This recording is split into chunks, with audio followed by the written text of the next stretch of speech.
Takeover. I know we look broke right now, and there's a Takeover thing right there. We're temporarily out of our studio right now because it's homecoming week and our teachers are really busy, but the show must go on. My name is Kim. My name is Josh. My name is Deandra. And this is Takeover.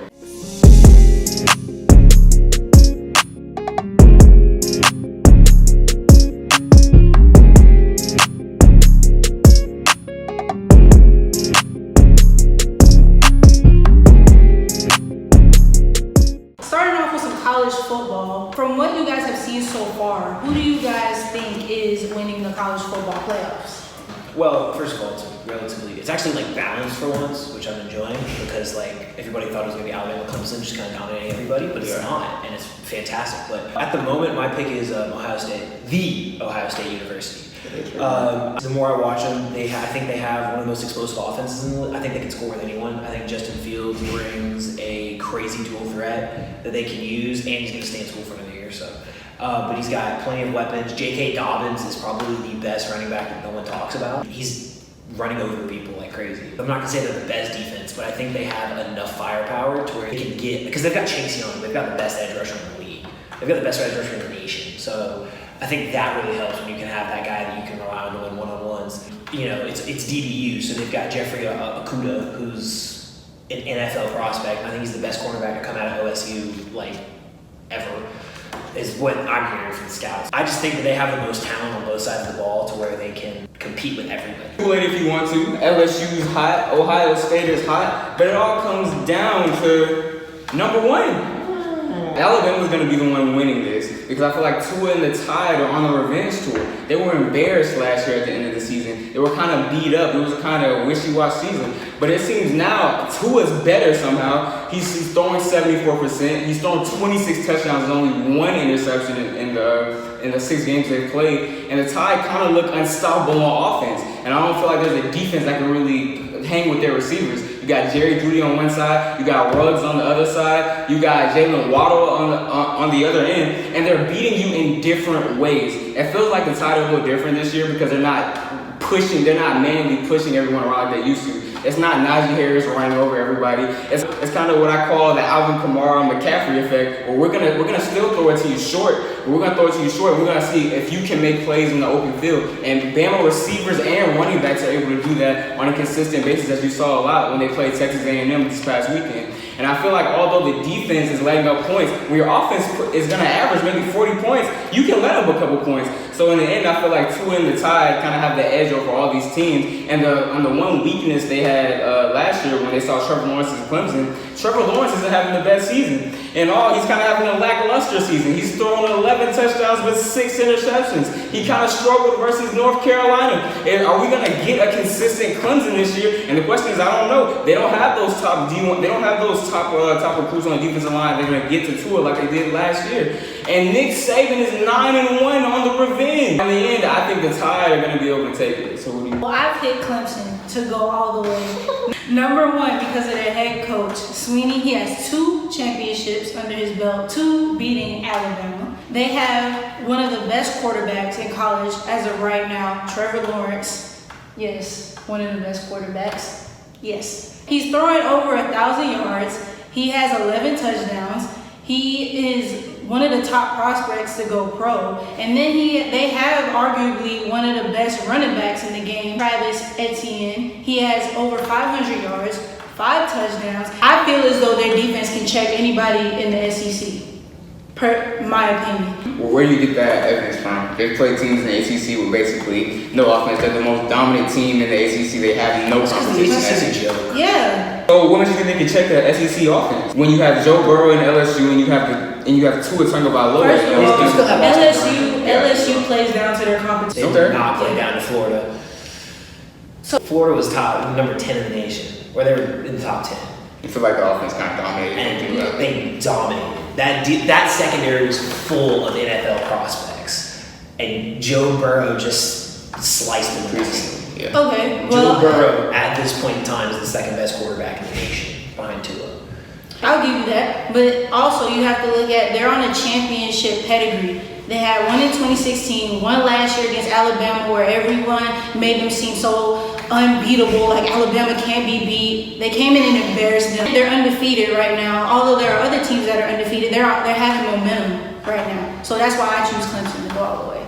Switching gears, we haven't talked about baseball on this show yet. And I think we need to talk about it because we're getting close to the World Series. We already have one team that's locked in the Nationals, and we have the Yankees Astros duking it out. So based on what you're seeing and what you all have observed, who do you think has the best chance to win it all and come away with the Commissioner's Trophy? Well, I chose the Yankees because they are arguably one of the most successful teams, not only in the MLB, but in the USA period. They have won 27 World Series championships, even though they don't have an ace in their pitching staff, and they don't have their good players available, such as Aaron Judge. He missed 50 games. They were still able to hit over 300 home runs. They have a good bullpen, so I feel as though they could bring in their starting pitching for the first 5 innings, and then for the last 4, the bullpen can come out to relieve them. Their starting players will be coming back to make a huge impact. They have CC in the bullpen. That gives them a left hand and experience. I don't think, quite frankly, they're scared of any competition that they have. I'm going to go with the Washington Nationals. I feel like the stories racing around them is, will they survive post-Harper? Well, will your best player leave? Will you still be relevant? Will you still be relevant? Who's the best player in that? Anthony Rendon. I'm still gonna go Juan Harper. Soto's better. I'm just gonna go with Harper. Bryce Harper. He has a superstar ability. I'm putting Harper out. So does Rendon. But I think Harper's better overall. I'm putting Harper over. 70 points higher. I'm putting Harper over. Where's Bryce Harper? I'm putting Harper. Where's Bryce Harper right now? Where's Bryce Harper? I mean, he made a move. He's He is struggling. sitting at home. He's struggling. Watching the Nationals. He's struggling. All I'm saying is it's not a coincidence that the Washington Nationals went to the World Series the year after Bryce dipped. That's all I'm going to say. Go ahead, continue with this thing. And plus the pitching with Max Scherzer there, I feel like he's been pitching like a madman. He's probably one of the best pitchers out right now. That's still playing his game right here. With the luck of their bullpen being as good as they are and they're hitting over the past couple innings or games, I feel like the Washington Nationals have the edge in this. The Nationals are a great team. I'll give you that. They've looked very good this year. Anthony Rendon could and should be considered for the NL MVP, and he's been on the radar. Juan Soto is one of the best young stars in the game, and then they've got the mix of old and young, like Howie Kendrick's been going crazy in the playoffs. I think it comes down to the Houston Astros, and I don't think there's any way that you can really argue this because the Houston Astros are the most complete and deep team in the major leagues. You brought up the pitching from the Nationals because they have Scherzer, Strasburg, and Patrick Corbin. Right. Well, the Astros have Justin Verlander, Garrett Cole, and Zach Greinke. Justin Verlander is one of the best pitchers of all time, and he's been doing what he does this year. And Garrett Cole might be even better than him this year. Garrett Cole is shutting people out. He's the hottest pitcher alive right now, and Justin Verlander is Justin Verlander. And then on offense, you've got former MVP Jose Altuve, you've got former Rookie of the Year Carlos Correa, you've got George Springer, who's one of the most dangerous leadoff men in the league, and then you've got Yordan Alvarez, the rookie sensation. There's so many bats and so many ways that they can hurt you that I find it hard to believe that anybody's going to win because the Yankees don't have anywhere near the pitching. And then the Nationals, while they're good, I think their bullpen's going to do them in because their bullpen was one of the worst in baseball this year. They actually had the highest bullpen ERA in the entire league. I think that if the Astros can get to one of their starters a little early and make them put the bullpen in, it's a wrap. The Astros have the experience. I can't see how they lose. Let's take Washington because they're a little bit more greedy. A little bit more, we're going to be able to find a way to do this even though we're a little bit outmatched here. The Nationals lost their best player. Our final topic of the day is we're going to go to football again. In the NFL, we've seen so many standout performances so far this season. Who is y'all's front runner for the MVP this season currently? So we had a debate last episode about Mahomes and Watson. Who's better, who's a little bit more valuable. And seems like Watson won that game like I won that debate last time, huh? Oh. So the way Watson's look has been pretty good these past weeks. Like I said, he has that kind of Tim Tebow effect. As in, I don't understand how you do this, but somehow I'm going to find a way to win games. He had a bad game in Kansas City, but I mean, he rushes for 2 touchdowns, throws one, makes sure his team has the lead at the end of the game as well. Deshaun Watson, he's kind of, in my opinion, the best dual threat quarterback in the league right now. I know you see Lamar Jackson running all over the place. I know you see other quarterbacks like Patrick Mahomes. His ability to sit in the pocket and make plays, his ability to run out and make plays is probably the best we've seen. Probably second to Russell Wilson if we're gonna take it right there. Funny you say Russell Wilson, because that is who I chose to win MVP, because he is playing at such a high level, higher than any quarterback in the NFC, in my opinion. If you look at his performance against the Rams, he had 268 yards and he had 4 touchdowns. And if you look at his performance as a whole in the season, he has over 1,000 yards. He's completed 73% of his passes, 12 touchdowns, 0 interceptions, and for the last 4 games, his QBR has been over 115 consistently.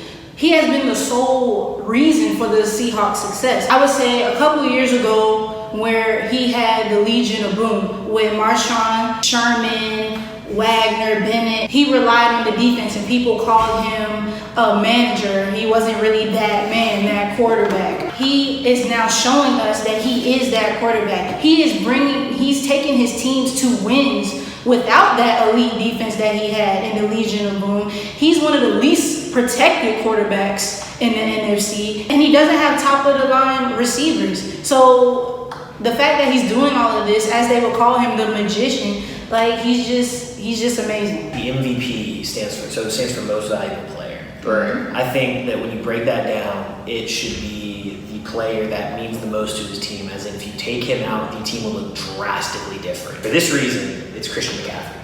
Because if you take Christian McCaffrey out of that Carolina Panthers offense, that team is 0-6 right now. Because they lost their starting quarterback, who didn't look that good to begin with.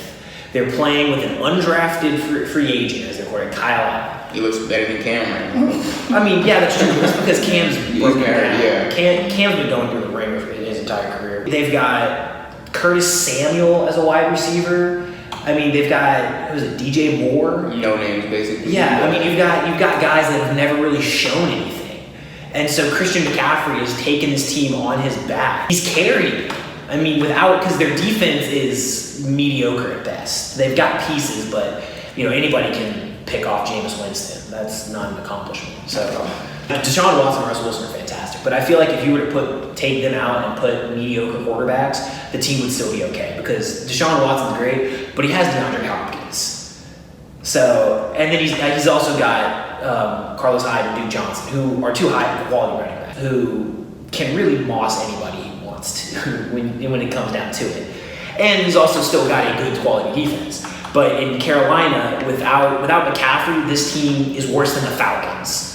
This team is 0-6, and it's tough to be worse than the Falcons right now. Really terrible. It's very tough to be worse than the Falcons. As much as I want to agree with you with the whole McCaffrey thing, the last 6 MVPs have played the quarterback position. I know, that award that's is ultimately the award is ultimately dominated on if the game's in your hand in the last seconds, what can you do? You can't necessarily hand it off to McCaffrey. Yes, you can. McCaffrey's that good. I don't think you can do that. So what? You're gonna tell me look, you have 45 seconds to get the ball down the field. You're handing it off to McCaffrey. McCaffrey's gonna save you? No, I'm gonna throw it to him because you're gonna tell me you want Kyle Allen throwing deep bombs? I mean, obviously the quarterback has to be the one to end the game.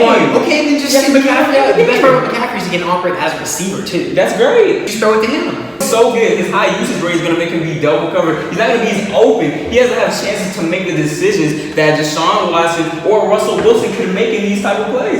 You got to look at Deshaun Watson, what he's done over the past couple games. He shredded the Falcons defense, 5 touchdowns. That's not hard to do. I'm saying. But the way he's managing these games, we haven't seen any quarterback do it like this before. And I feel like it has to be the quarterback position that's winning these awards because he controls the majority of the game. He's setting the pace for the team. But like I he's said, the leader of the team. He's not even the player name is not even the leader of the Panthers. He's leading the whole team. Luke Kuechly is the leader of the Carolina Panthers. Relax yourself. Relax yourself.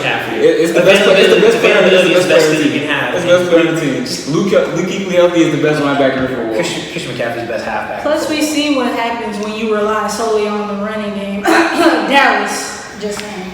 So, yeah. Okay. Yeah. Okay. I'm just saying, if you took some mediocre quarterbacks and dropped them in their system, they'd. So why did Tom Savage work? Tom Savage didn't work because he's Tom Savage. Tom Savage is not mediocre. You said mediocre. I said mediocre. Tom Savage is not mediocre. Who else would work? Who you play with Deshaun Watson with?